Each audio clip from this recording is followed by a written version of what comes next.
आला हजरत फाजल बरेलवी रहमतुल्लाह अलैह के छोटे साहिबजादे थे हुजूर मुफ्ती आजम हिंद मौलाना मुस्तफ़ा रज़ा खान साहब रहमत 1.25 करोड़ आदमी मुरीद है ना। हजरत बड़ी दूर गए थे एक जगह पे, तो एक सेठ साहब कहने लगे कि मेरा बड़ा दिल करता है कि वो मेरे घर में क़याम करें, बड़ी मेरी ख्वाहिश है। चलो ठीक है, आपके घर क़याम करते हैं। हुजूर मुफ्ती आजम ना रात को उनके घर में क़याम किया।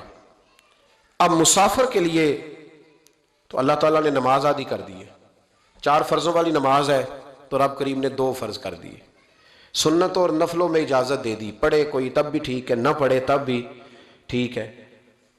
तो अब फर्ज जहां कम कर दिए गए तो हुजूर मुफ्ती आजम उस घर में मेहमान थे, सारा दिन की थकावट थी, तो जहां अल्लाह ताला ने फर्ज कम कर दिए वहां किसी पर पाबंदी लगाएं कि उठ के तहज्जुद भी पढ़े। आपने इशा की नमाज पढ़ी, आराम फरमाया, फजर के वक़्त उठे। उस शख्स ने बड़ी मुश्किल से ना फजर के बाद नाश्ता दिया और सवेरे शोर करने लगा, इतने बड़े पीर हैं, तहज्जुद तो पढ़ी कोई नहीं। लोगों ने उसको कहा, यार तो उस बात की पाबंदी लगा रहा है जिसकी अल्लाह रसूल नहीं लगाते। तो सफर के अंदर तो फर्द नमाज को अल्लाह ताला ने इजाजत दे दी है, तो तू नफलों की कहने लगा। जी नहीं मुझे नहीं समझ आई बात की। उन्होंने कहा कि तुम्हें पता है हदीस क्या है कि जिसने, अल्लाह फरमाता है, जिसने मेरे वली से दुश्मनी की मेरा उसके खिलाफ ऐलान जंग है। ये बुखारी मुस्लिम की मुस्तनद तरीन हदीस है।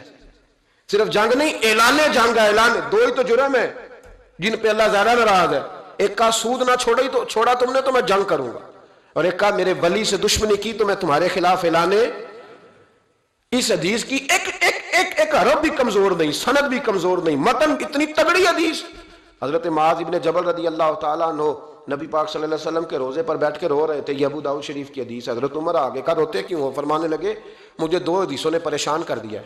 एक तो नबी पाक ने फरमाया छोटी सी रियाकारी भी शिरक है, अगरचे शिरक असगर है पर इंसान से गलती हो ही जाती है। और दूसरा हुजूर ने कहा है कि जिसने वली से दुश्मनी की मेरा ऐलान जंग है। तो उमर मुझे कैसे पता चलेगा कि कौन वली है? तो हज़रत उमर ने कहा बेहतर यह है कि तू सबकी इज्जत किया कर, सबका इकराम कर। लेकिन यहां तो लोग माफ ही नहीं कर रहे।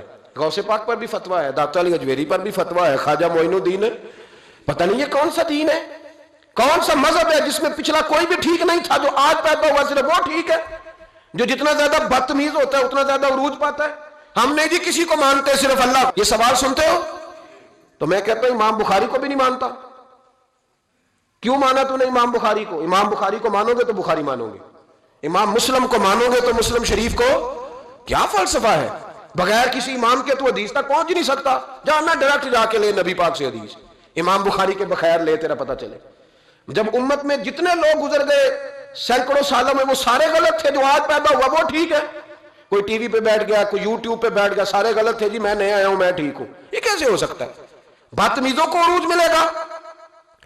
तो नबी करीम अलैहिस्सलाम ने फरमाया अल्लाह का ऐलान जंग है। ये बुखारी मुस्लिम है, याद रखना। कभी जहन में भी किसी अल्लाह के नेक बंदे के बारे में बुरा ख्याल ना पैदा करना। ऐलान जंग है रब करीम का।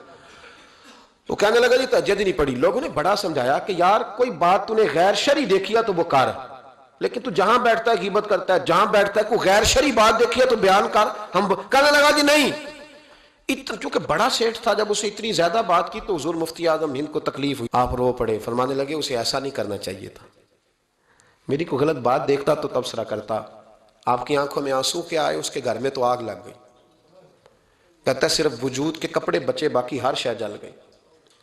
और फिर मैं 2 साल मेहनत करता रहा कि दोबारा मेरा घर, मेरा कारोबार मजबूत हो जाए, ना हो सका। फिर एक दिन तड़पा तो किसी ने कहा वहां चला जा, माफी ले ले। तुझे पता है जब कोई वली का बेअदब होता है तो फिर रब उसका क्या हाल करता है।